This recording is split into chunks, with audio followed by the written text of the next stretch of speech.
ಒಂದು ಜಲ ಚಿಕಿತ್ಸೆ ಅಂದ್ರೆ ವಾಟರ್ ಥೆರಪಿ ಅನ್ನೋ ಒಂದು ವಿಶೇಷವಾದಂತ ಒಂದು ವಿಧಿವಿಧಾನವನ್ನ ತಮಗೆ ತಿಳಿಸಕ್ಕೆ ಇಷ್ಟಪಡ್ತೀನಿ.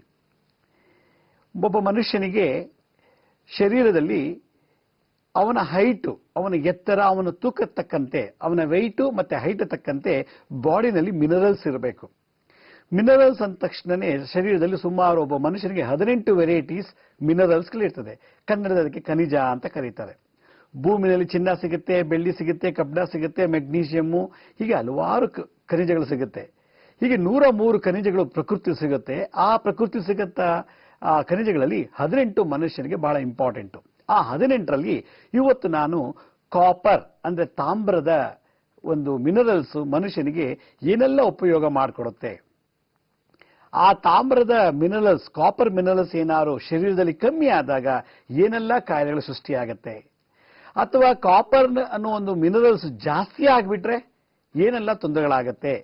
ಹಾಗಾದ್ರೆ ಜಾಸ್ತಿನೂ ಆಗಬಾರ್ದು, ಕಮ್ಮಿನೂ ಆಗಬಾರ್ದು ಅಂದ್ರೆ ಸಮತೋಲನದಲ್ಲಿ ಇಟ್ಕೋಬೇಕು ಅಂದ್ರೆ ಏನ್ ವಿಧಿಯನ್ನ ನಾವು ಆಚರಣೆ ತಲ್ಕೋಬೇಕು, ನಮ್ಮ ಜೀವನ ಶೈಲಿಯಲ್ಲಿ ಆ ಕಾಪರ್ ಅನ್ನು ಯಾವ ರೀತಿ ನಾವು ಬ್ಯಾಲೆನ್ಸ್ ಮಾಡಬೇಕು ಅನ್ನೋ ಒಂದು ವಿಶೇಷವಾದಂತ ಒಂದು ವಿದ್ಯೆಯನ್ನ ತಿಳಿಸುವ ಕಾರ್ಯಕ್ರಮವೇ ಇವತ್ತಿನ ಈ ಕಾರ್ಯಕ್ರಮ.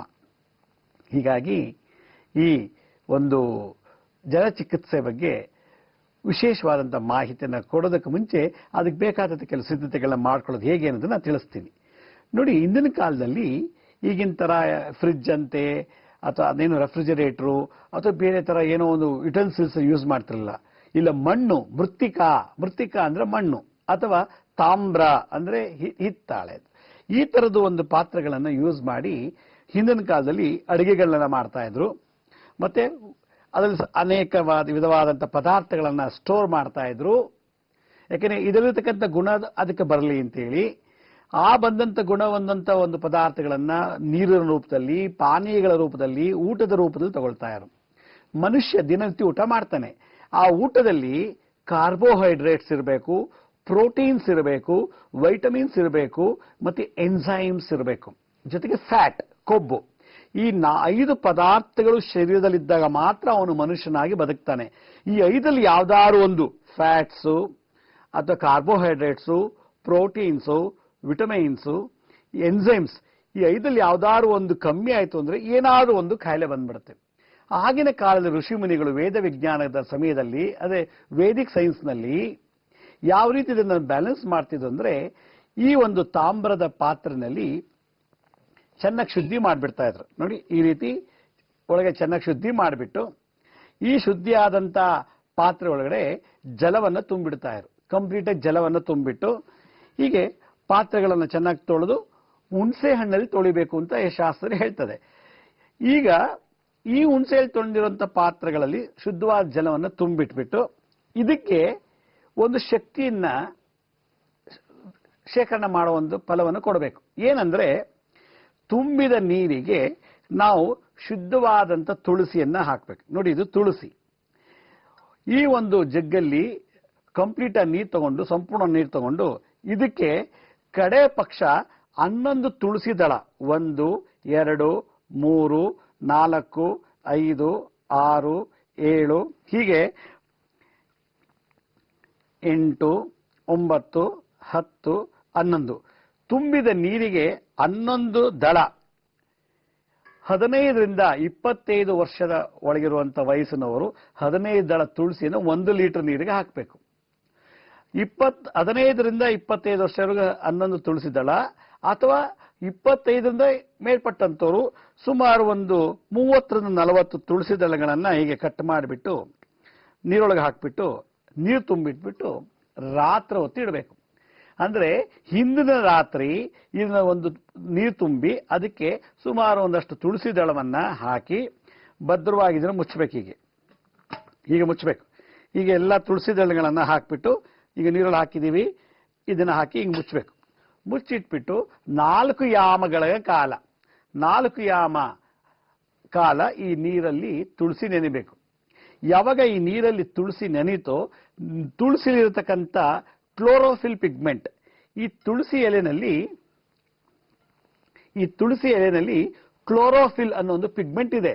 ಈ ಕ್ಲೋರೋಫಿಲ್ ಪಿಗ್ಮೆಂಟ್ ಏನ್ ಮಾಡ್ತದೆ ಅಂದ್ರೆ ಆಂಟಿ ಬ್ಯಾಕ್ಟೀರಿಯಾಗಳನ್ನ ಕಿಲ್ ಮಾಡುತ್ತೆ. ಆಂಟಿ ಬ್ಯಾಕ್ಟೀರಿಯಾ ಕಿಲ್ ಮಾಡಿಬಿಟ್ಟು ನೀರನ್ನು ಶುದ್ಧೀಕರಣ ಮಾಡುತ್ತೆ. ನಾವೀಗ ಬಿಸ್ಲರಿ ವಾಟರ್ ಅಂತೆ ಅದು ಯಾವುದು ದುಡ್ಡು ಕೊಟ್ಟೆಲ್ಲ ಕೊಂಡ್ಕೊಂಡು ಕುಡಿತೀವಿ ನೀರನ್ನು ಎಲ್ಲರೂ ಹೋದಾಗ.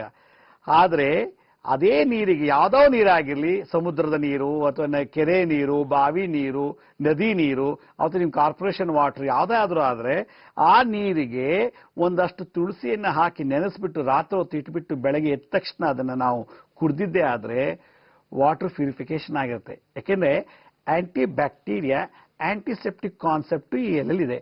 ಇದರಲ್ಲಿ ಕ್ಲೋರೋಫಿಲ್ಲು H2O, ವಾಟರ್ ಅಂದರೆ H2O, ಈ ಕ್ಲೋರೋಫಿಲ್ ಪಿಗ್ಮೆಂಟು ಪ್ಲಸ್ H2O ಎರಡೂ ಸಿಂಥಸೈಸ್ ಆಗಿ ರಿಯಾಕ್ಷನ್ ಆಗಿ ನೀರನ್ನು ಶುದ್ಧಿ ಮಾಡಿ ಒಂದು ಆಂಟಿಸೆಪ್ಟಿಕ್ ದ್ರವವನ್ನು ಸೃಷ್ಟಿ ಮಾಡುತ್ತೆ, ಒಂದು ಆಂಟಿಬಾಡಿಯನ್ನು ಸೃಷ್ಟಿ ಮಾಡುತ್ತೆ.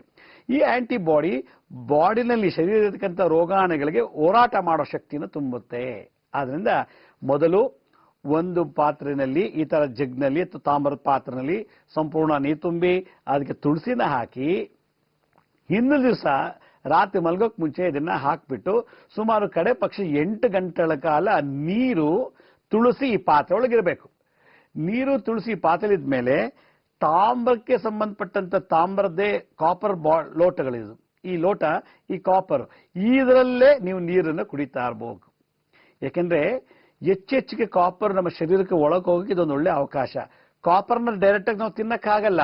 ಆದರೆ ಕಾಪರ್ನಲ್ಲಿ ಇರತಕ್ಕಂಥ ಕಾಪರ್ ಅಯಾನ್ಸ್, ಆ ಕಾಪರ್ ಅಯಾನ್ಸ್ ಇದಕ್ಕೆ ಕೆಮಿಕಲ್ ರಿಯಲ್ಲಿ CU ಅಂತಾರೆ. CU ಇಸ್ ಎ ಕಾಪರ್ಗೆ ಒಂದು ಕೆಮಿಕಲ್ ಫಾರ್ಮುಲಾ ನೇಮ್ ಅದು. ಈ ಕಾರ್ಬನ್ ಅಯಾನ್ಸ್, ಕಾಪರ್ ಅಯಾನ್ಸ್ ಏನಾಗುತ್ತೆ H2O ರಿಯಾಕ್ಟ್ ಆಗಿ ಆ ರಿಯಾಕ್ಟ್ ಆದಂತ ಒಂದು ದ್ರವ, ಆ ಜಲ ಮನುಷ್ಯನಿಗೆ ಬಾಡಿನಲ್ಲಿ ರೆಡ್ ಬ್ಲಡ್ ಸೆಲ್ಸ್ ಶುದ್ಧ ಮಾಡುತ್ತೆ. ಈ ಕುಡಿದಂತ ನೀರು ಬೋನ್ಸ್ ಮತ್ತೆ ಮಸಲ್ಸ್ ಅಲ್ಲಿ ಹೋಗಿ ಸ್ಟಾಕ್ ಆಗುತ್ತೆ. ಯಾವಾಗ ಬೋನ್ಸ್ ಮತ್ತೆ ಮಸಲ್ಸ್ ಅಲ್ಲಿ ಹೋಗಿ ಸ್ಟಾಕ್ ಆಯಿತು ಆಗ ನಮಗೆ ಆರ್ಥರೈಟಿಸ್ ಬರೋದಿಲ್ಲ. ಆರ್ಥರೈಟಿಸ್ ಅನ್ನೋ ಕಾಯಿಲೆ ಬರೋದಿಲ್ಲ. ಓಸ್ಟಿಯೋಪೋರೋಸಿಸ್ ಅಂತ ಒಂದು ಕಾಯಿಲೆ, ಅದೇನಾಗುತ್ತೆ, ಮೂಳೆ ಬ್ರೇಕ್ ಆಗಿಬಿಡುತ್ತೆ, ಪೀಸ್ ಆಗುತ್ತೆ. ಒಂದು ಮೂಳೆ ಈ ರೀತಿ ಇದ್ರೆ ಇಲ್ಲರ್ಧ ಬ್ರೇಕ್ ಆಗಿರುತ್ತೆ, ಇಲ್ಲರ್ಧ ಬ್ರೇಕ್ ಆಗಿರುತ್ತೆ, ಇಲ್ಲರ್ಧ ಬ್ರೇಕ್ ಆಗಿರುತ್ತೆ, ಇಲ್ಲ ಈ ರೀತಿ ಇರುತ್ತೆ ಬ್ರೇಕ್ ಆಗಿಬಿಟ್ಟು. ಇದರ ರಿಪೇರಿ ಮಾಡಕ್ ಸಾಧ್ಯನೇ ಇಲ್ಲ. ಇವತ್ತು ಜಗತ್ತಲ್ಲಿ ಮೆಡಿಸಿನ್ನೇ ಕಂಡಿಡ್ದಿಲ್ಲ ಈ ತರ ಕಾಯಿಲೆಗಳಿಗೆ. ಆದ್ರೆ ವೇದ ವಿಜ್ಞಾನದಲ್ಲಿ ಪ್ರಕೃತಿಗತವಾಗಿ ಬಂದಂತ ಈ ಒಂದು ಸಿದ್ಧಿಯನ್ನ, ಈ ವಿದ್ಯೆಯನ್ನ ಋಷಿಮುನಿಗಳು, ಆಗಿನ ಕಾಲ ನಾಟಿ ವೈದ್ಯರು, ಆಗಿನ ಕಾಲ ಪಂಡಿತರು ಅವಾಗ ಏನ್ ಮಾಡ್ತಿದ್ರು, ಓಸ್ಟಿಯೋಪೋರೋಸಿಸ್ ಅನ್ನೋ ಕಾಯಿಲೆಗೆ ಆರ್ಥರೈಟಿಸ್, ಸಂಧಿವಾತ ಇಷ್ಟಪ್ಪ ಉತ್ಕೊಂಡ್ಬಿಡುತ್ತೆ, ಬೆಂಡ್ ಮಾಡಕ್ಕಾಗಲ್ಲ, ಇಟ್ಕೊಳಕ್ಕಾಗಲ್ಲ, ಹಿಂಗೆಲ್ಲ ಮಾಡಕ್ಕಾಗೋದಿಲ್ಲ ಅವಾಗ. ಆಗ ಆರ್ಥರೈಟಿಸ್, ಸಂಧಿವಾತ ಮತ್ತು ಓಸ್ಟಿಯೋಪೋರೋಸಿಸ್ಗೆ ಈ ನೀರು ಹೇಳಿ ಮಾಡಿಸ್ದಂಗೆ ಇರುತ್ತೆ. ಇದೇ ಔಷಧಿ. ಔಷಧಿ ರಹಿತವಾದಂಥ ಒಂದು ಮಹಾ ಮದ್ದು ಅಂದ್ರೆ ಈ ಒಂದು ತಾಮ್ರದ ಪಾತ್ರೆ ಜಲ. ಈ ತಾಮ್ರದ ಪಾತ್ರೆಗೆ ತುಳಸಿ ಹಾಕಕ್ಕಾಗ್ಲಿಲ್ಲ, ನಮ್ಮೂರಲ್ಲಿ ತುಳಸಿ ಸಿಕ್ಕಿಲ್ಲ, ಸಮಯಕ್ಕೆ ತುಳಸಿನೇ ಸಿಗ್ತಾ ಇಲ್ಲ ಅಂತ ಏನಾದ್ರು ಅಂದಾಗ ರೆಡಿಮೇಡ್ ಆಗಿ ತುಳಸಿ ರಸ ಆಯುರ್ವೇದ ಮೆಡಿಕಲ್ ಸ್ಟೋರ್ ಸಿಗುತ್ತೆ.